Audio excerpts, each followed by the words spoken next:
Hello, welcome. We are all live now, so please do not do anything that you may regret in the past few couple of minutes. Okay, welcome. You have found us not playing Elder Scrolls or Dungeons and Dragons or Shadowrun. This is Mithras. So basically, this is a D100 system, fantasy setting, where combat is lethal, magic is super powerful, and the players literally fight for their lives every single week. They don't have masses of hit points, they have hit locations, so one arrow could actually hit their head and kill them. And that literally would be it. So a lot of fun to be had by one and all, especially me as the GM. But before we do anything, I would like to welcome Wrath. Welcome, Wrath Inspired. And just to let you know, Wrath, I have changed your... Welcome, Wrath. Oh, hey, guys. He's very quiet. Just to let you know, I have changed your name on the web page. Oh, you did? Okay. Since I spelt it incorrectly, so that's actually done. So we have got a new player tonight, which is really exciting. So I'll let them all the players introduce them. We're one player down, as you can see. Hengis is not with us. Longshanks EPG is not with us tonight, but we do have the other three. So without further ado, I'll let the players introduce themselves and who they are playing. So we'll go first of all down there to the person with the ginger hair, which is Chugga Hello, I'm Chugga. I am playing Gulliver, or Gully as he's known to most. He's a sorcerer, or a sorcerer's apprentice. About 17 winters of age. He's thin, scrawny, mop of ginger hair, freckled complexion. Out of all the people, he's sort of like the least suited for adventure, but he is enjoying himself. And he is what is he? He's a sorcerer. A sorcerer, yeah. I said that. Right oh, yeah, sorry. I was talking to Longshanks. Yes, right. He's a sorcerer, so he wields the magic. And underneath him, we have Big Beastie. I am Big Beastie, and I am playing Briggs. He is the archer, the tank. He's not. He's not. He's not in the tank. He did nearly get his arm ripped off, though, by a bird. He did. Yeah, that was a few adventures ago. Yeah. And I think he spent the last adventure, if I'm not mistaken, flapping his bow around as an unseen spirit. Yeah. Well, he sort of like got his bow out and then put it away and got his sword out. And then put his sword away and got his bow out. Yeah. And did some flapping in between. Yeah. Excellent. Now, across on the other side, we have Longshanks EPG, who's playing Hengis, and he's not there. But above him, we have Wrath Inspired. And so you can tell us who you are, Wrath, and who you're playing tonight. All right. Well, hi. I'm Wrath from Wrath Inspired. That's good, right? That's all you need to know about me. Okay, that's it. And then I am playing what's his name? Dominic Shea. He is a mystic barbarian of sorts. Some call him berserker, some call him just insane. He loves running around shirtless and hitting things, all in the name of his gods. Excellent. We look forward to it. Did you have something else to say? Sorry, because I tend to cut people off. No, that was pretty much it. He's your best friend and your worst enemy. He'll bring the beer. Excellent. Okay, so I'm just going to I'm going to mute you guys now in the stream because I'm going to give the introduction to RuneQuest, and I've actually created an introduction.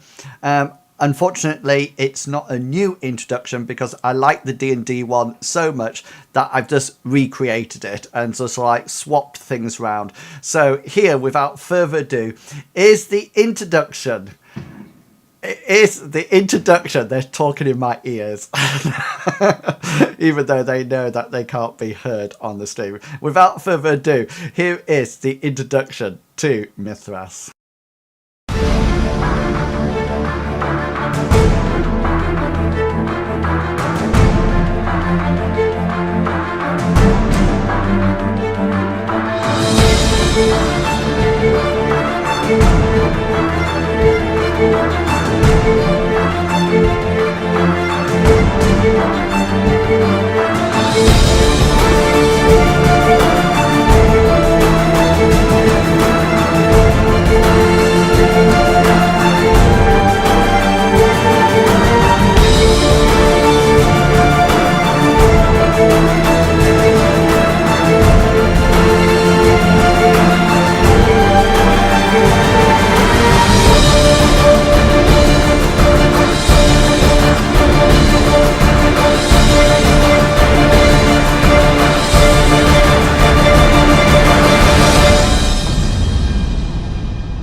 And we are back.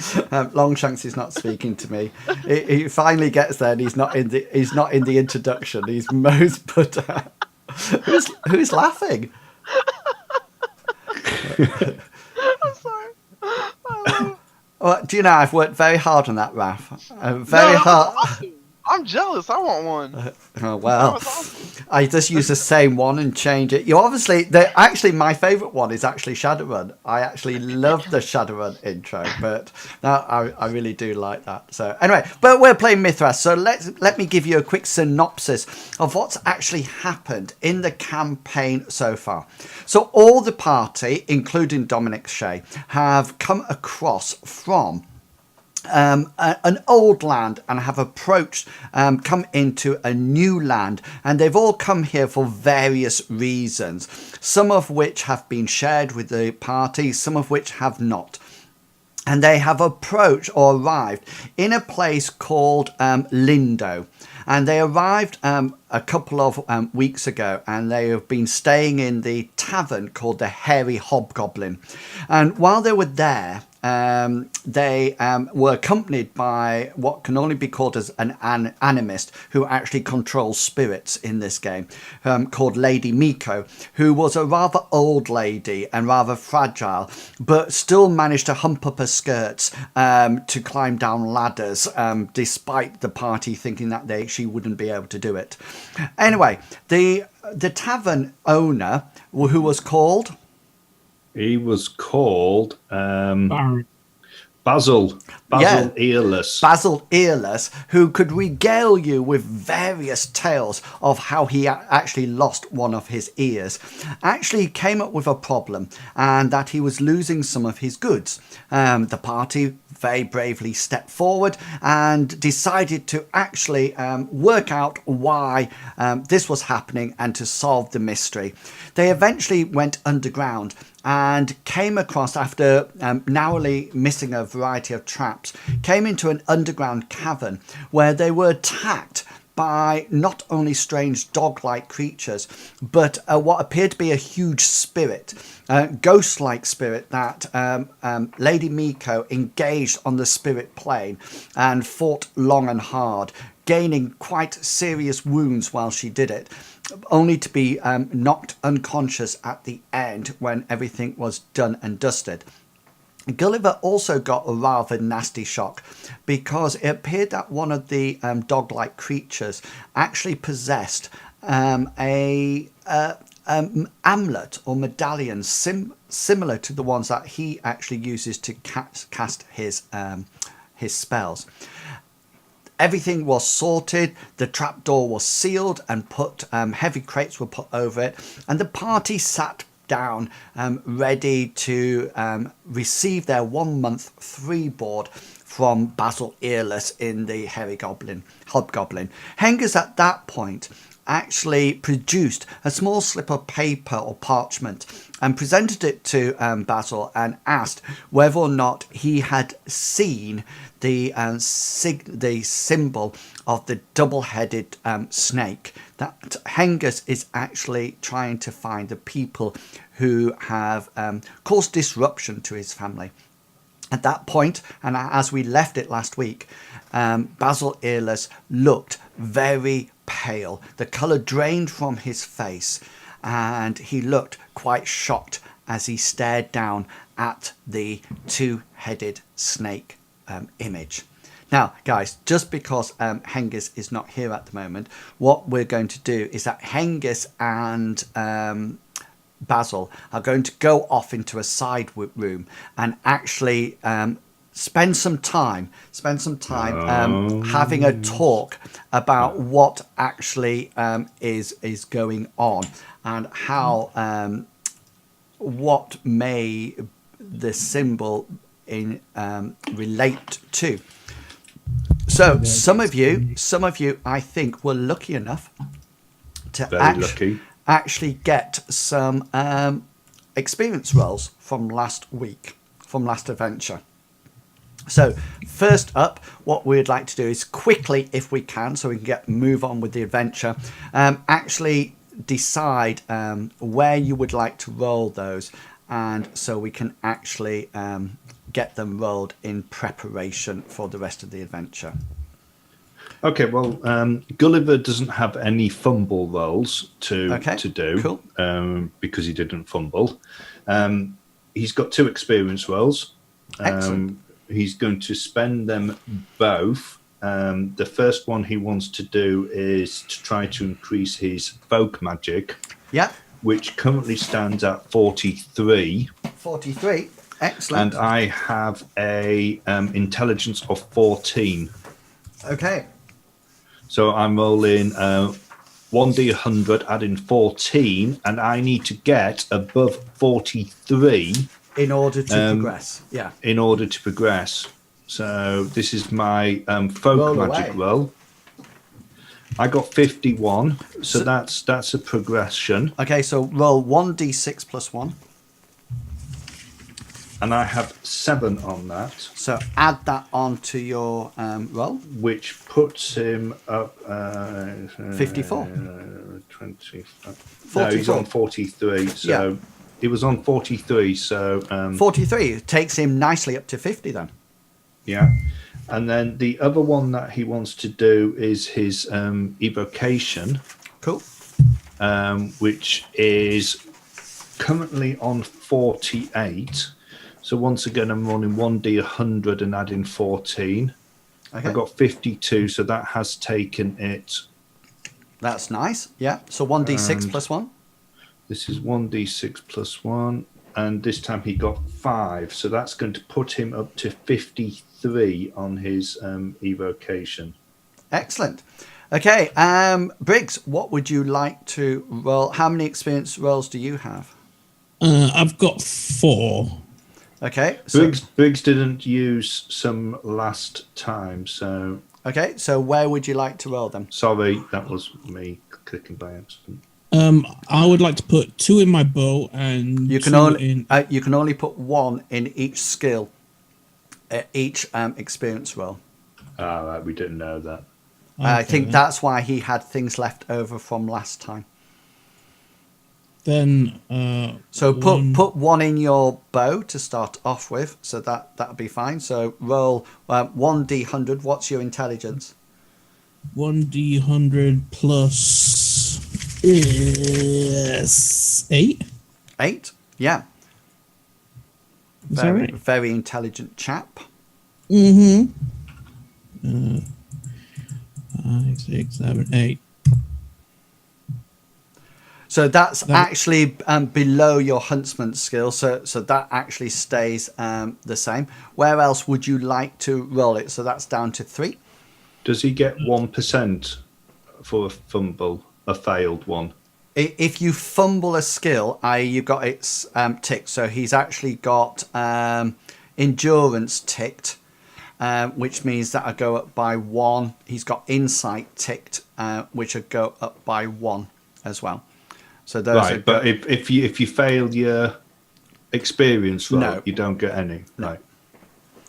Oh, sorry. Yeah. So you get 1. Yeah, you get 1. Yeah.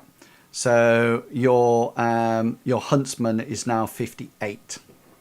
Right. Where'd my huntsman go? Where'd he go? Do you want me to change it for you? I've got him. Okay. So put it in. So just increase increase training experience to 33. Training experience 33. Yep. Okay. So the other one that I would suggest you do, I would suggest that you do a endurance. Yeah. Yeah, that's what I was going to do. Yeah. So do an endurance one. So roll a d100 and then add on 8. Right. 1d100. 8. That's good. So roll a 1d6 and add on 1. 1d6 plus 1. Sorry, Wrath. We'll just get this done quickly and then we'll get on with the game just to bring them up to speed. No worries. You're all good. So that's 2. So your endurance will now be 49. Actually, it's 50 because you've also got a fumble roll, so that skill is now 50. So just put it in other. Just put 3, and it'll take it up. Oh, okay. Other. Yep. 3. And then the other one that I would maybe do is you might want to put some in evade, which is quite low. Okay. And then the other one that I might look at is either athletics or stealth, because those are quite high. So 1d100 plus 8. Which one are you doing? Evade? Yeah, evade. Okay. So that's 22. Your evade is 24, which doesn't do it, but you do get plus 1 in there. I've popped it in for you. Okay. And what's the other one that you want to do? That's 1, 2, 3. You got 1 more left. Or you could do something like perception, which seems to be something that we use a lot. Yeah, 30. Yeah. Okay, so roll 1d100, add on the 8. You need to get 30 or above. Boom! Yeah, so roll 1d6 plus 1. Can I just type in the one? Put 81. Nope, no, 4. So that take it up to 34. Gully, did you have any No. fumbles at all? No. No. Okay. Is anybody carrying any wounds or anything like that? I did have a wound, Okay. which was 2 points to my chest, I do believe. Right. So assume now that all your wounds have been healed up. Unfortunately, Lady Miko has been taken away to what appears to be a healing house within the town of Lindo. You're not too sure where it is, but it's definitely some way off, and she is still unconscious and healing slowly but surely. Right, Briggs and any of you, is there anything you would like to say or do before I start off today's adventure? Where we are? We all sat around the table. Okay. You will be when I get you going. Yeah. Okay. No, I think I'm ready to go. Okay then. That is good. Okay, Wrath, are you ready? Yeah, we're all good to go. Excellent. Okay then, so it's about 10 o'clock at night in the Hairy Hobgoblin. There's quite a raucous atmosphere. The fires are burning bright, and the barmaid and Basil are busy ferrying around plates of meat, hot bowls of soup, and obviously the ale is flowing for most of you, apart from you, Gully, because you are slightly underage and you have your glass of water with you, unless anybody is prepared to give you something more. It appears that you have got together on your table, your usual table, as you can see, where you have made the acquaintance.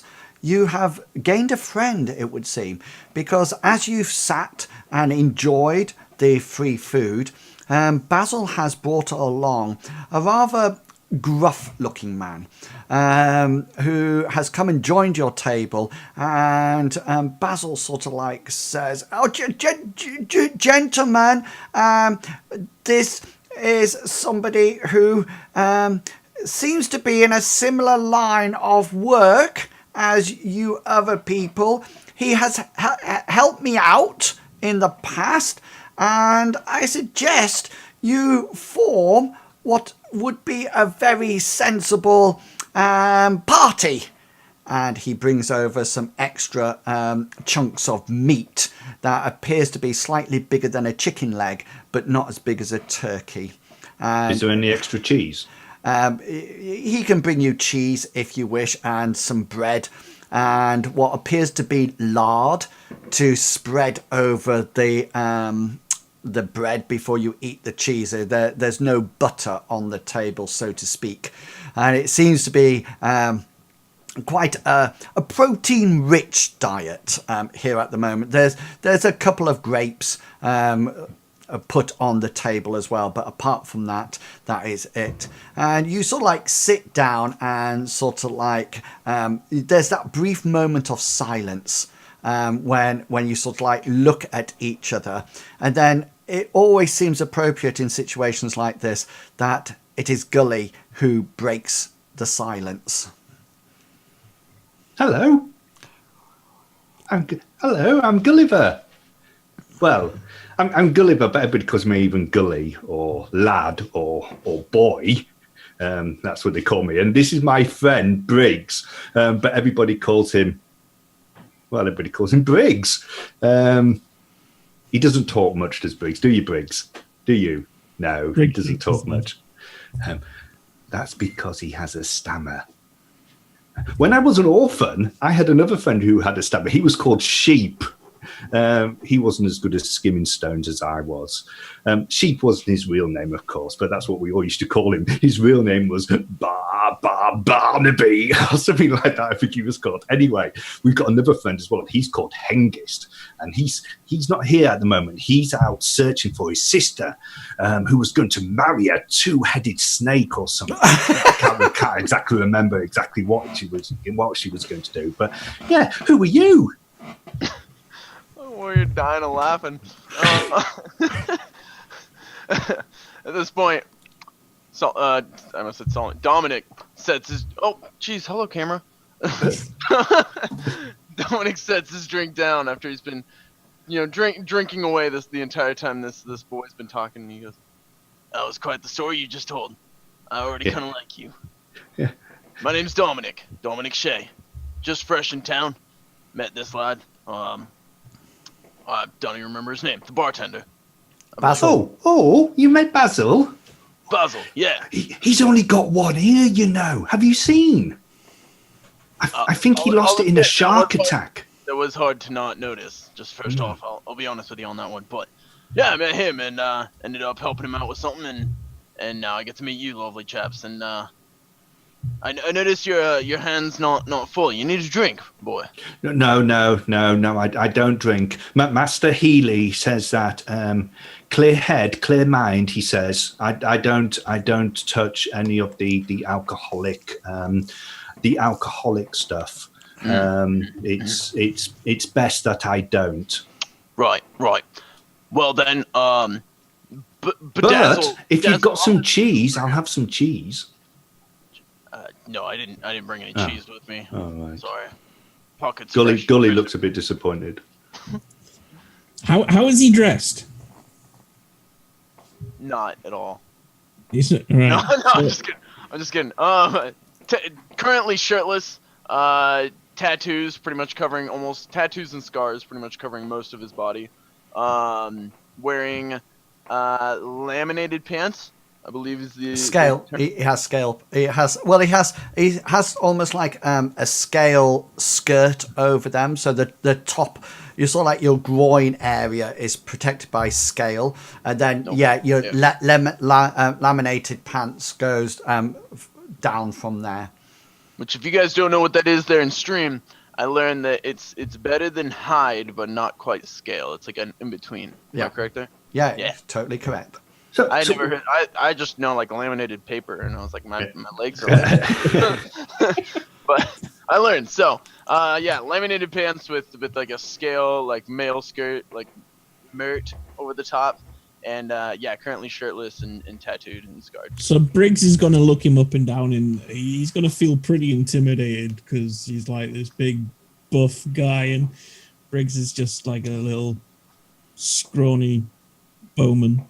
When Briggs is checking out Dominic, Gully's going to Gully's eyes keep on diverting to the barmaids that are wandering around. But if anybody looks, he's going to look back down at his plate. But soon as he thinks nobody else is looking, he's going to start following the barmaids round with his eyes.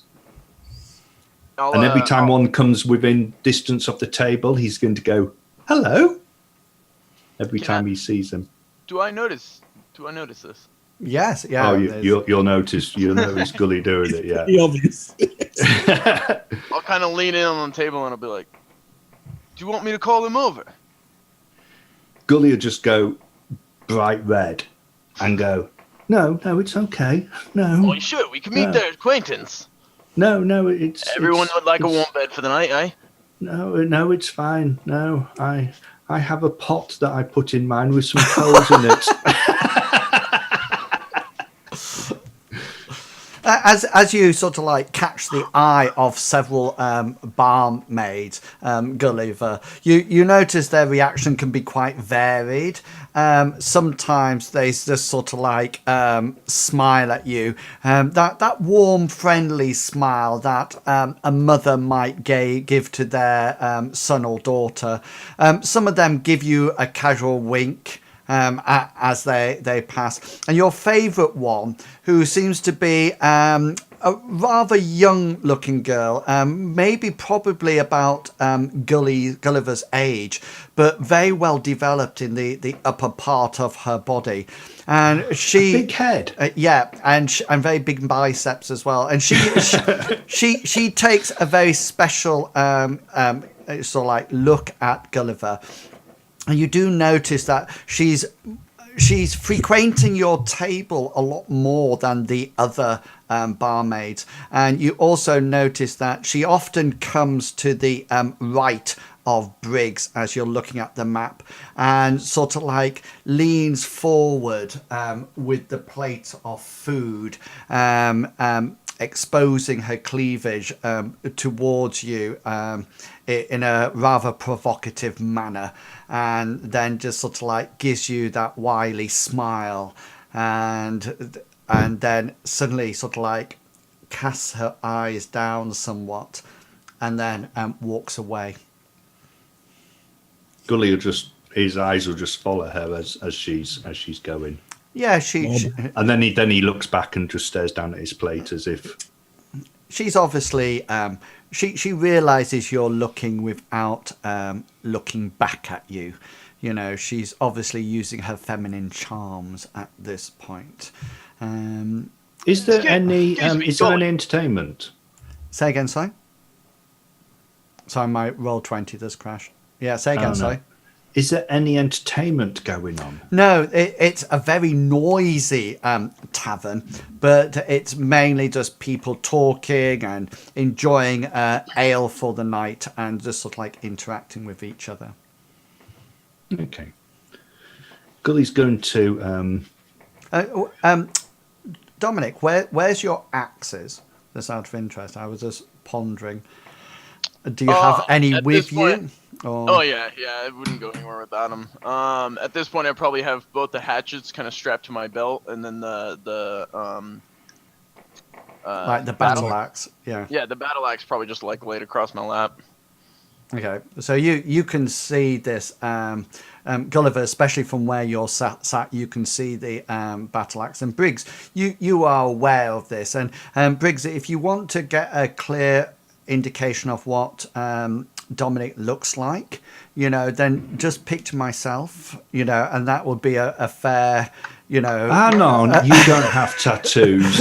I'm really intimidated. Yeah, you know, just consider my own personal physique, you know, and then, but not quite as sexy. Yeah, you know, maybe not as broad as me, you know, because I don't think that's quite possible. Just inhuman, yeah. Yeah, it's about it's getting to about 1-2 o'clock in the morning, and you've consumed quite a bit of ale, but you're not on a drinking spree. You're not sort of like drinking to get drunk or anything. You're sort of like engaging in idle chat and exchanging stories of valor and bravery. And Gulliver's just listening and talking about skimming stones, etc. And it is at this point that I would like you, please, to make some perception rolls.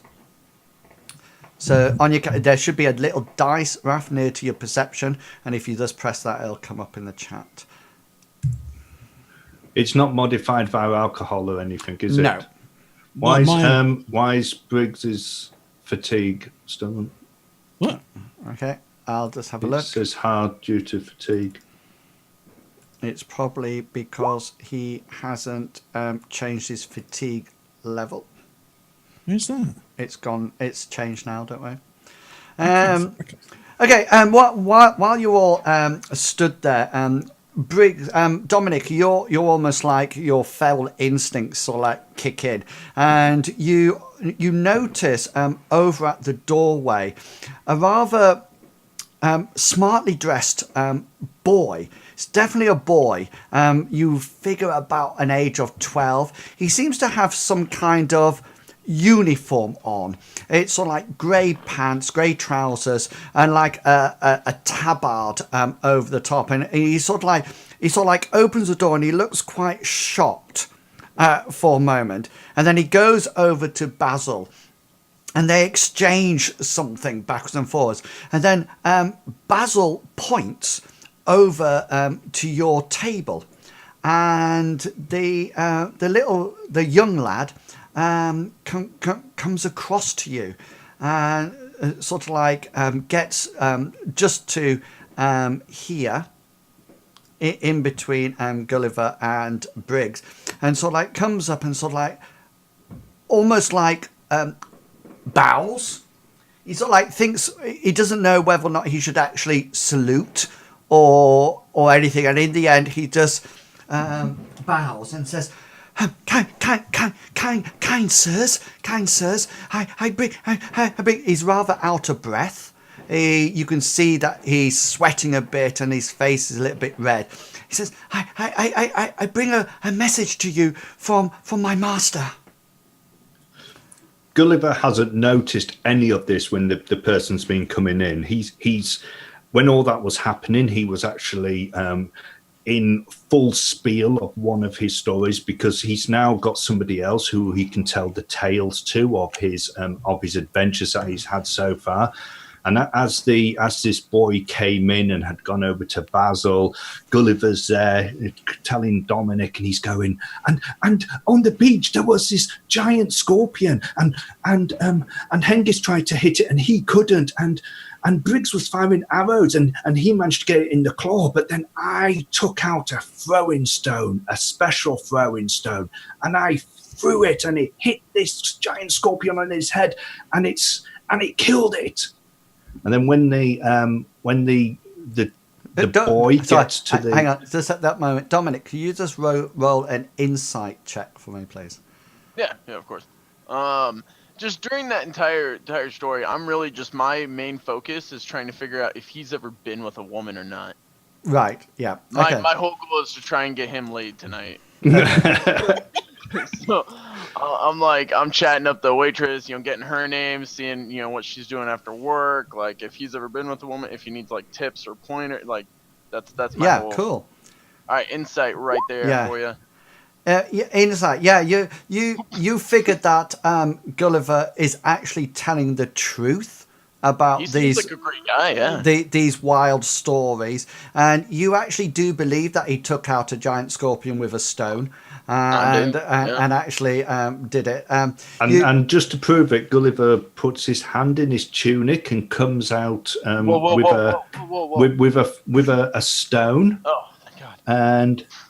And he says, "This is the magic stone that I used to kill this giant scorpion. Do you want to hold it?" Briggs eating his soup or whatever. He's going to look up and he's just going to shake his head. Just at that moment, Gulliver notices the boy stood behind him, who's just tried to. Yeah, and the boy sort of like goes, "Sirs? He sort of like, he looks like he's pondering. He's trying to decide on what to actually call you all, and in the end, decides on sir. He says, "Sirs." Gulliver looks suspiciously at him, looks at his stone, and puts it in his tunic. I'll smack the table and be like, "Well, out with it, boy." I have a message for you. I have a message for you from my master, and he he requests that you attend his house tonight, forthwith, as soon as possible. He has a proposition for you all, and he said it's very important, and he expects you to come now. Are you a houseboy? I used to be a houseboy. I was houseboy to Master Healy, but then I stopped being a houseboy. He sort of like looks you up and down, and he says, "What's your master called?" He says, "Sir, I am in the service of. I am a messenger, in the noble house of McDuff." McDuff? I've never heard of McDuff. Wait, so why did your master want to see us? Did he say? I am sorry, kind sir. I am but a lonely messenger. I just ran as fast as I could to get to you here tonight. I wasn't even sure what you looked like, but the kind Master Basil pointed you out. Stories of your exploits have... What did your master tell you to look for then? Did he just say look for 3 people? And how did you know we were the 3 people that we were told to look for? I had to. He didn't say look for someone with ginger hair, did he? No, he said that I had to find the people, the fearless adventurers who had helped Master Basil and solved his problem in the tavern, because my master, Master McDuff, has a problem that he thinks you will actually be able to help him with. Briggs is going to turn around and say,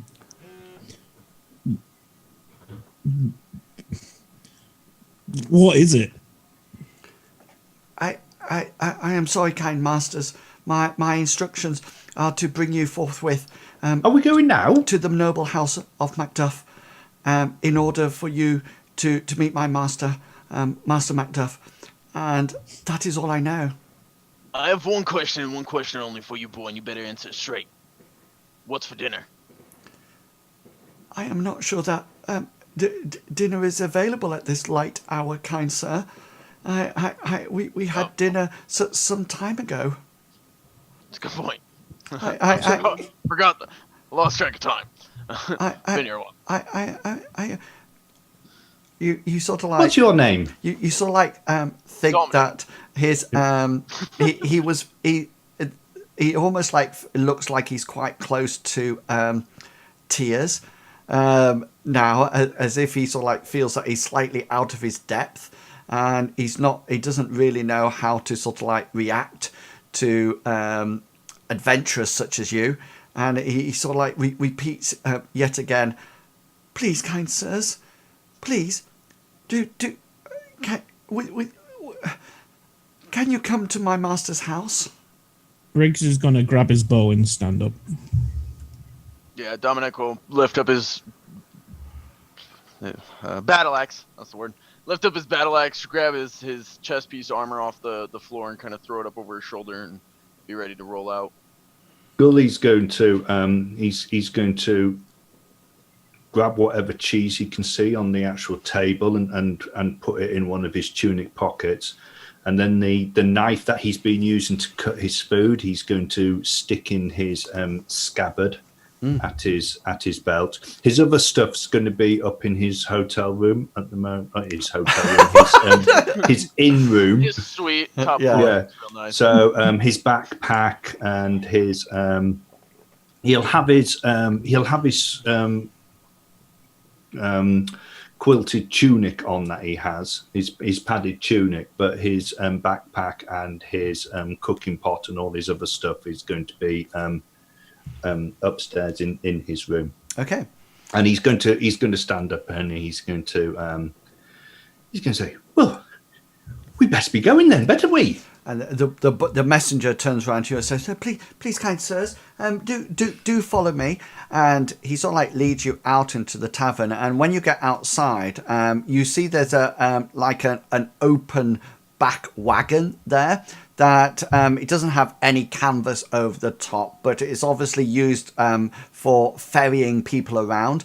It sort of like has 2 benches down either side of the wagon, and there's a little at the end, a little thing slots down, a little step ladder to sort of like climb up on it. And there's a rather elderly man sat on the front, just sort of like head down, holding the reins of something that looks like quite a magnificent steed. It's obviously used. It's very tall. It's very broad, and it looks in very fine condition. It has huge hooves, and you obviously class this as something to do with nobility. And the messenger sort of like ushers you up onto the back. Is there any way that Gully can actually get up and sit next to the driver? Well, the messenger sort of like ushers you up into the back. He sort of like sort of like almost like signals you to get into the back of the wagon. You can say that you don't want to go up there if you so desire. Gully's going to just go. Can I sit up front? Is that possible? Can I sit with the driver? He sort of like the messenger sort of like says.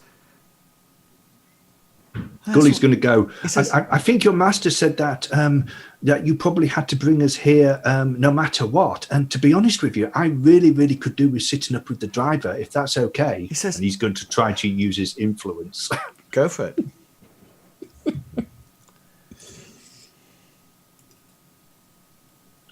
$13. Nice. Briggs is just going to be banging his head on the bow. Okay, he sort of like says,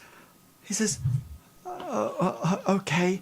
He says, okay, and he sort of like signals you to get up by the old man at the front, and Briggs and Dominic sort of like climb in the back, and the messenger sort of like lifts up the little step ladder, and then the messenger comes up at the front and sort of like jumps up as well next to you, Gulliver, and sort of like squashes you over, so you're sort of like now like this. Gully's in his element. He doesn't mind. He's up there at the front with his arms squashed. The man next to you sort of like smells of leather.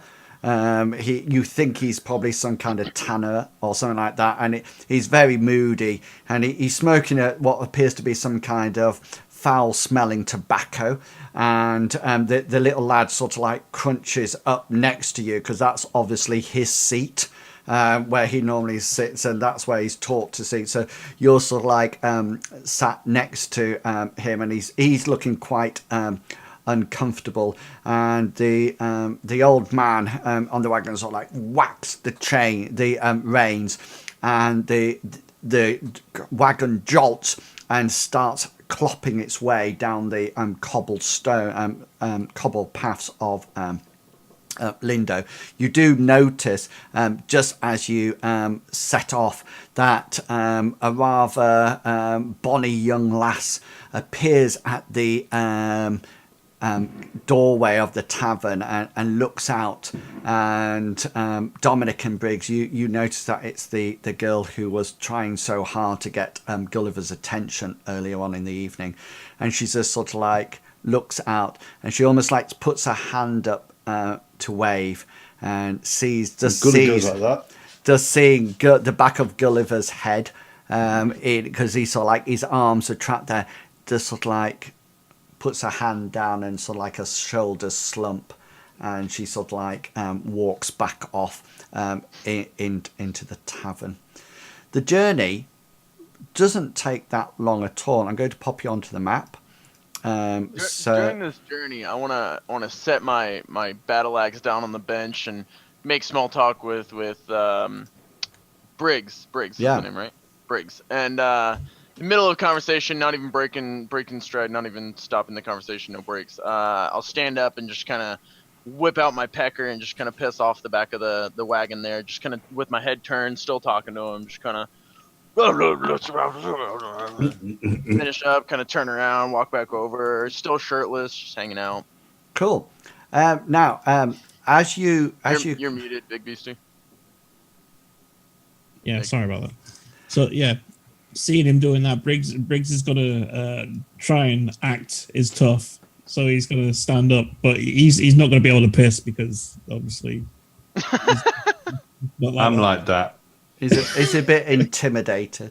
So if you look at your map, you should be able to see where the Hairy Hobgoblin is, which is down here. Yeah, you see where I'm clipping? Okay, and you can see that the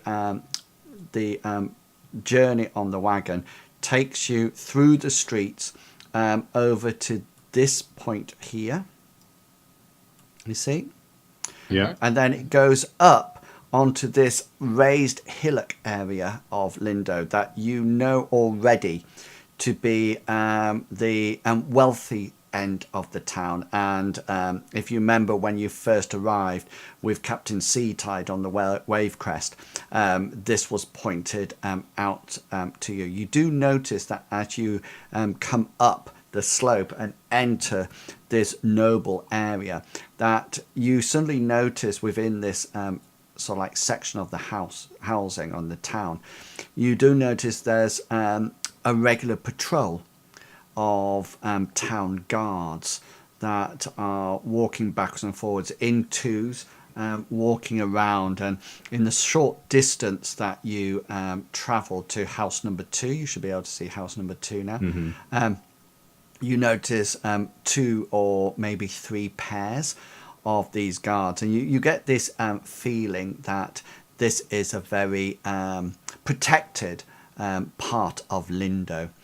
Are the guards the same as the ones that we encountered in the lower class? Does it have the double dolphin? Yeah, exactly. The double dolphin of the owner. Well, the person who lives in this castle, it's still his guard, and he's obviously keeping the noble area safe and sound. The wagon pulls up and by the side of the house, and it's quite a big house. It's got 2 floors.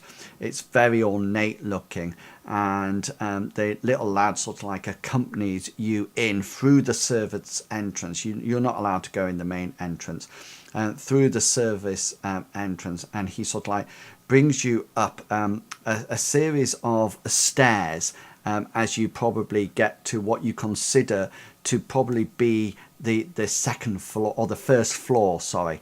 So not the ground floor, 1 floor up. And you sort of like notice that you are brought to what appears to be 2 rather ornate double doors. And you feel that it's in the centre of the house. You still feel that there's something on either side of you before the windows, because there's no windows down this corridor. There's a series of doors, but that's it. You feel that you're almost like in the inner chamber of the building. And he sort of like ushers you up there. You notice that there's two guys stood outside the door. These are not with the dolphin signature on. They seem to have what appears to be, at first sight, just make some perception rolls, please, for me.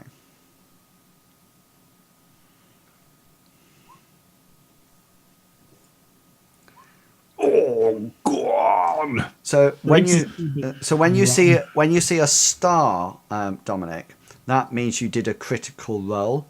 So Gulliver did a critical roll on all difficulties of the task. You did a critical roll if the task was very easy or easy. So since this task was easy, you actually got a critical roll. So both you and Gulliver will receive more information. Briggs, you think that these guys seem to have a white blob on their chest, and you think it's probably it looks like a bit of bird guano, like bird poo. They're sort of like dripping there, and you sort of like think, oh, this is a bit strange. You know, why are they doing that? Gulliver and Dominic, you can see that they seem to be some kind of ghost or spirit and that's what the white insignia is on their chest, and it appears to be some kind of white, almost like character, almost like a cartoon in our day, but in their day it seems to be embroidered on to be some kind of ghostly figure. What are they armed with? They have rather long spears, and you think they're probably ceremonial rather than actually to attack with, but you do notice that they have short swords sheathed at their waists. As we've been coming up, have we seen any servants or? There've been a few servants or like scurrying about, and the other thing that you notice is that as you pass them, some of them sort of like look at you and turn around and sort of like, and you hear them almost like whispering. A lot of them either bow or curtsy to you as you all walk past, and it seems to be something definitely. They appear to be in awe of you, and you sort of like Dominic and Briggs sort of like strut their stuff down the corridor, and Gulliver's just sort of like Gully will just go along, and if there's any girls there, he will say hello. Yeah, and they just sort of like keep their head down and curtsy a bit. And as you approach the big doors, the messenger is always in the front, and he keeps sort of like looking back and making sure that you're still with him. And as you, every time he looks back, Gully will look back to see whether or not there's anything. And as you get to the gate, the doors of the big room, the guards obviously notice the messenger and reach to one side, click the handles, and push the doors, and he leads you into what appears to be a rather long meeting room. At the far end of it, there's a huge window that, of course, at the time of night is not letting in any light at all, but it's quite ornate, and you suddenly think none of you have seen anything like this before ever. And it's almost like church-like. It has stained glass on it, and you can imagine that in the sunlight it would be quite magnificent. And there's a long table with a series of chairs on either side, and at the far end of the table there is what appears to be an elderly man who is sat on a chair. He's got a wine glass out and a decanter of wine. It's not a bottle, it's a decanter, and he's just like this. If you can see me on the stream, he's just like that.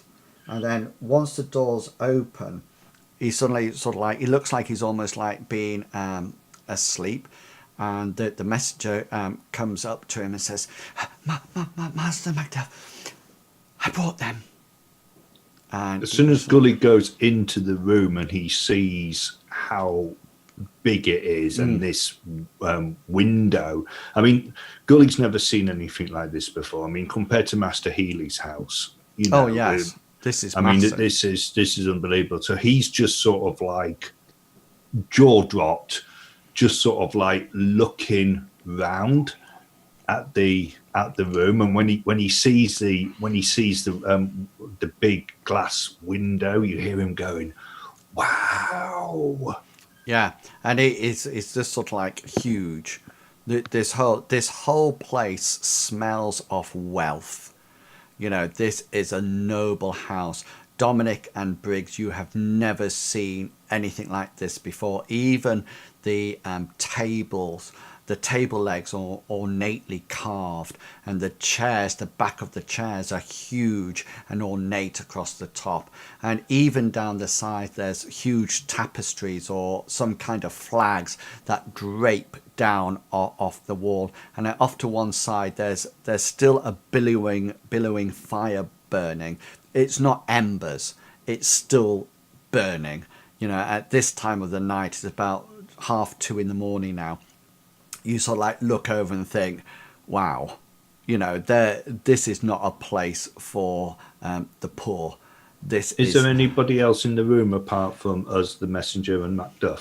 No, and just out of interest, as soon as you come in, just inside the door, the messenger goes up to this old man at the front of the table and sort of like whispers something in his ear, and then the messenger sort of like scurries past you, and the doors are just closed quite quietly.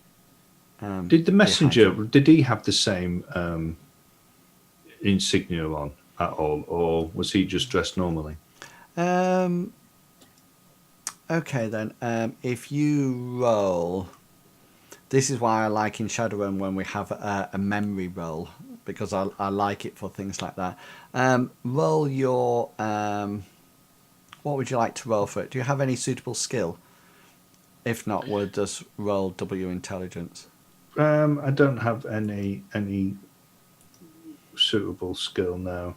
Okay, just roll W intelligence. So roll a D100 and then with just W intelligence. So it's going to be an easy task. Okay, so my intelligence is 14, so 28. Yeah. So you figured that he did have it on his belt buckle, but not actually on his chest. Right. So you think you saw it when you were on the wagon, really close together. You think you remember looking down and seeing it on his belt buckle. So now it's just us, a big long table, and at one end there's us who's just come in, and at the other end there's this old man with his who's just looked up. Yeah. Right. When Dominic walks in, he'll kind of take a look at the whole place, kind of gasp a little bit, walk up. He'll set his battle axe down on the table. Oh, dang, camera. He'll set his battle axe down on the table, just kind of clunking it down, making a larger racket because he's not used to the higher lifestyle. Yeah. He'll walk over to the fireplace and he'll just kind of exclaim. He's like, now see, this guy knows how to live. This is how it should be done. He sort of, and as you say this, the guy pushes back his chair and stands up, and he doesn't stand up completely straight. This man obviously has some age in him, and he sort of like goes, yes, you are completely correct. I do have wealth, and I am willing to share some of my wealth, be it a very small proportion of it, to you adventurers. Please join me. And he signals to the chairs on either side of him. Gully immediately sort of goes, yes, sir. And he goes and sits at one of the chairs. Dominic will walk over and... Oh, go ahead. No, okay. Briggs is just in awe. He's not noticing anything. He's just literally looking around the place, trying to take it all in. Yes, and what about Dominic? Dominic will approach one of the chairs. He'll throw his chest armor over the back of the chair and kind of pull it out. He'll take a seat and he'll lean the chair back, kicking his feet up on top of the table. Cool. Just kind of fold his arms and watch. Just out of it, Raph, do you have my stream open? I do. I see it. Yeah. No, it's just that because during the adventure, I often bring stuff on my GM layer. So. Oh, then I'm not supposed to see? Yeah, that's what I'm saying. So Yeah. I don't mind the chat being open, but I just thought then I was going to drag something on, but you would then see it. So it's yeah. Raph, cool. I usually do put the Zoom. I usually put that over the stream so I can't see it. Oh, cool. There you go. Yeah. So he sort of like snaps his fingers, and this lady rushes in, mid 30s, and she sort of like rushes in, and he looks at you all and he says, "Wine, gentlemen," and you suddenly realise that it's not a question, it's a statement. And the woman runs back out again and then comes back in with three glasses, three sort of like metal pewter. No, it's not pewter. It's all like fine glass goblets that she puts down, and she pours you all what appears to be a ruby red, quite deep red glass of wine each, and she fills up the nobles as well. And then he says, then she sort of like, he sort of like looks at her, and she sort of like bows and sort of like goes out. And then he says, I would like to share some of my wealth with you all, because I have a proposition for you. And it's a proposition that I've been planning for some time. And tonight I have given it much thought. And it is only in these early hours that I've decided to make a commitment. And I've heard of your exploits and decided that you will be the people to help me.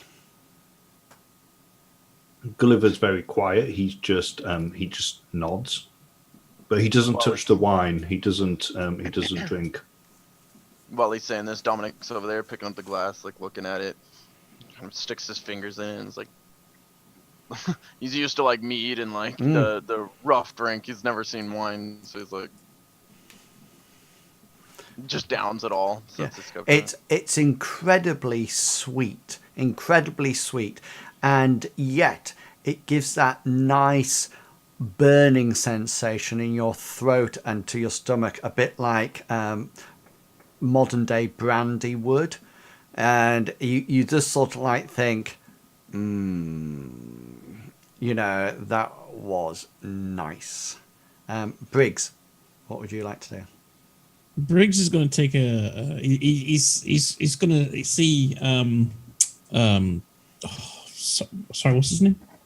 Which one, Big? Which one? Gulliver or Dominic? Dominic.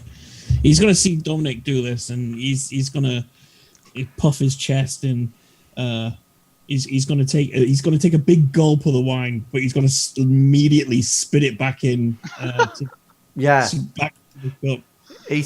Briggs is not probably used to this richness, being a nomad, and he's probably not happy with the state of affairs of how much extravagance and richness is in this one house. Not looking at the guy, the old man. Gulliver's going to say, in a somewhat quieter voice than his normal, he's going to say, "What would you have us do, sir?" Well, he says, and he sort of like leans forward and he says, I have a problem, and it comes in the form of my daughter. And at this point, Dominic and Briggs suddenly take a little bit added interest, in the sense that, oh, a daughter. And he sort of like says, my daughter is a theist, a cleric of the deity of the twin moons that rotate our planet. And every month, in order to progress, she has to fulfill a quest. And I am somewhat worried about her initial quest and progression to the initial ranks of this order of the twin moons. And so he sort of like leans a little bit close to you all. He says, I'm willing to pay you to, shall we say, assist her. Does this order of the twin moons, are we aware of it? Was it something that existed in our land? The actual deities, the Parthenon that you were used to in your previous life, does not actually. It doesn't seem to have any say here at all. During your time here, you haven't recognised any deity or order or anything that people have talked about. Although you have heard in the Hairy Hobgoblins stories of the twin moons in Odess, which is the continent that you're in, or which people assume is the planet. There is said to be twin moons that revolve around the planet or across the continent. One is the white moon of Amriel, and the other is the dark moon of Maroth, and I'll stick them in chat in a second. And the dark moon is never seen, although people are aware it's there. And Amriel is almost like the healing moon, and something that is pure and goodness. And the stories go that Amriel is a very caring moon and provides the world with goodness. Well, Maroth, the dark moon, is where evil and corruptions actually emanate from. As he's saying this, Briggs is going to look round for a plant pot where he can pour his wine into. Yeah, there's none round here, but you could probably just leave it on the table. Can you see that, what I'm just putting in the chat now? Emerald like... Yeah. Yeah. Maroth, dark moon. Yeah. So you've just heard people talking about this. You haven't heard about the Order of the Twin Moons at all. You've just heard about those two moons. And there's a lot of stories about good and evil, and the dark time when the white moon, the Amriel moon, was blotted out by Maroth, and death and decay in the form of plagues and pestilence was spread across Odess in one fair swoop. In your terms, you probably think it was something, not in i.e. your understanding, i.e. in this century, you probably think it was something similar to an eclipse, that they would have thought that as the dark moon came across, as there was sort of like an eclipse of the moon, it would look like a dark moon is passing over the white moon. So that's what you think. To give you an idea, relating it to modern day terms, that's what you think it probably was. From the way that he was talking about us helping out on the quest, does Gulliver get the idea that maybe it's something that he's doing behind his daughter's back? Roll an insight check.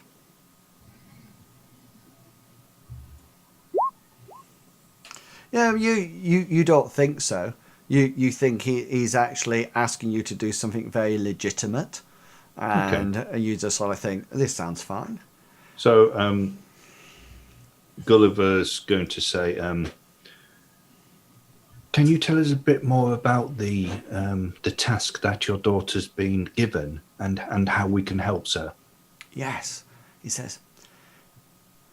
A short journey out of the town to the north, and you can see the pathway. I'm going to ping the map, so if you're watching it, it's probably along this pathway. Okay, yeah. Yeah. A short journey out of the north of Lindo. There is, about a day's journey, is an old disused graveyard. Now, there is a very significant reason why this graveyard is not used anymore. But it is said that below the graveyard there exists a crypt. And my daughter has been given the quest to venture into that crypt and seek out the thigh bone of the noble that is buried underneath there. What makes you think that she might need help with that? That it seems pretty straightforward. Sorry, but it does. shall we just say, I think it would be wise. And, of course, adventurous, if I may call you that, I am willing to pay 300 silver pieces each. That's quite a lot, guys. Gully's eyes just sort of like light up. With? As if he's already spent it. As if he knows what he wants to buy with it. You guys could probably live quite happily for the rest of your life on 300 silver pieces. But he continues with an extra 200 silver pieces each for the successful completion of the quest. So let me get this straight. You're gonna pay us a jackload of money to go steal some bones from some old dead man in a hole in the ground. Oh, barbarian, you misunderstand. I am paying you to accompany my daughter, to assist her in the retrieval of the thigh bone, for it is her quest, although there is nothing written in the Order of the Twin Moons that she has to complete it alone. Well, it does sound pretty straightforward, and you are paying a lot of money, a lot of silver pieces. When do we have to do this? Well, soon. Do we have a deal, gentlemen? Gully immediately goes, yes, sir, yes. Barbarian? Nomad? Briggs is going to shake his head, yes. And Barbarian, what is your thought on the matter? Aye, well, sure, we'll take your money, old man. Ah, absolutely wonderful. All of a sudden there's almighty bang like this, and the back doors literally fly off their hinges almost, and marching down the room is somebody who looks like this. She has fiery hair, and she's clad out in scale armor, and she seems to have a sword on her back, and across her chest she has a series of knives slotted into sheaths, and the sword is nothing that you've ever seen before in your life. It appears to be almost like straighter than curved at the same time. If you know your swords, and this is not for your characters but for you, so you know, it's actually a khopesh. So it's that sword of the ancient Egyptians. And she marches and she goes, "Father! What is this?" And she marches down. And Gully, you have to hold your bladder very tightly at this point. Gully just sort of like looks at the floor. Yes. As if he's not there. Yeah. He sort of like tries to make himself as small as he can in the chair, and he's sort of like looking away.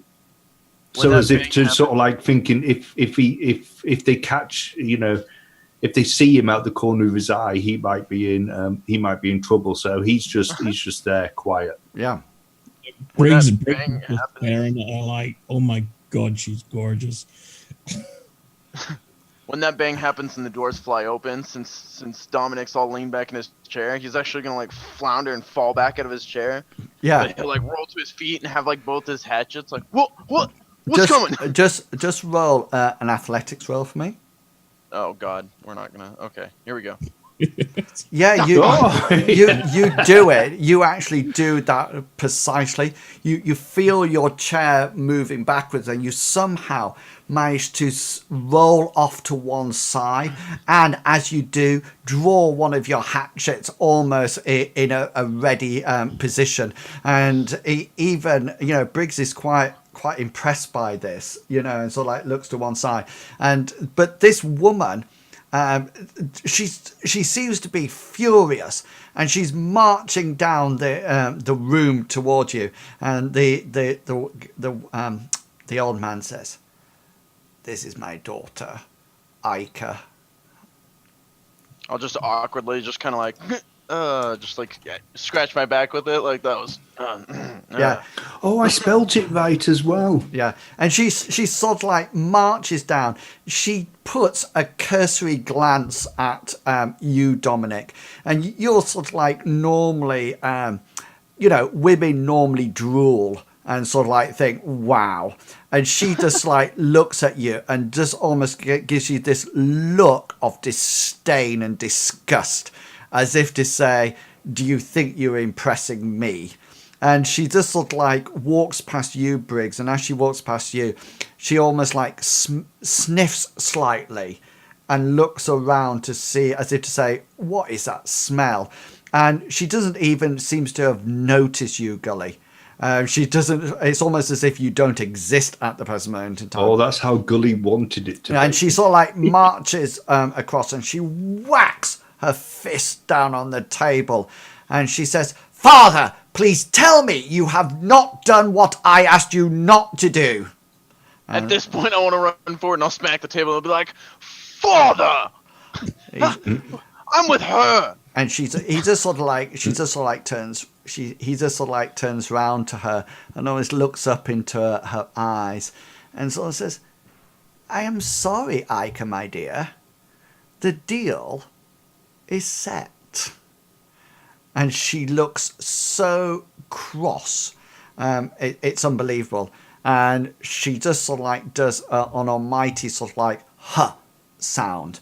And she calls out, "We'll leave at 9. Be there."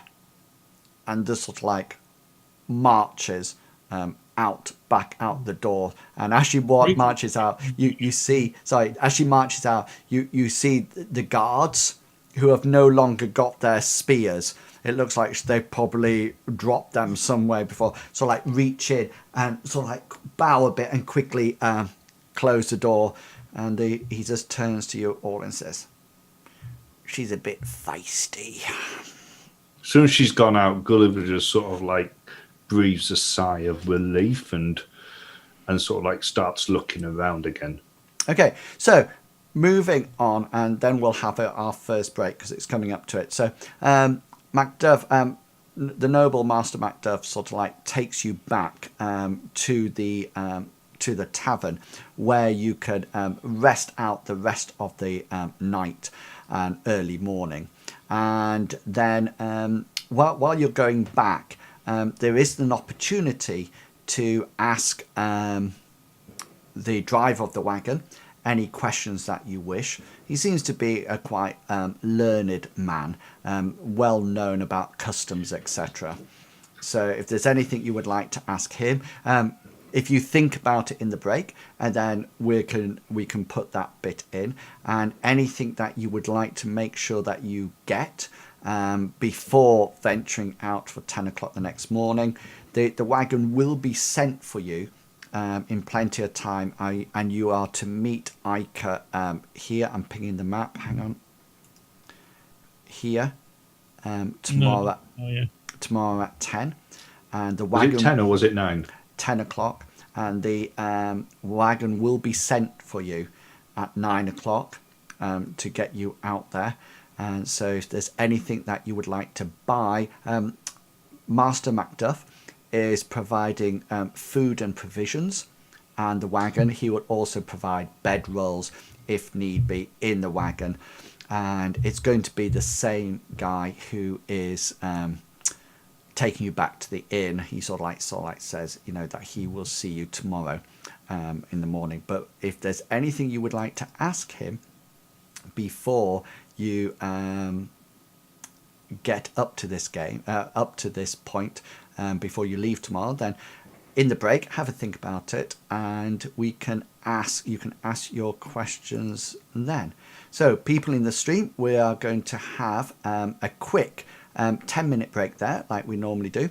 So by all means, go away, stretch your legs, have a bio break, and also make sure you get a drink, etc. And we will be back in 10 minutes.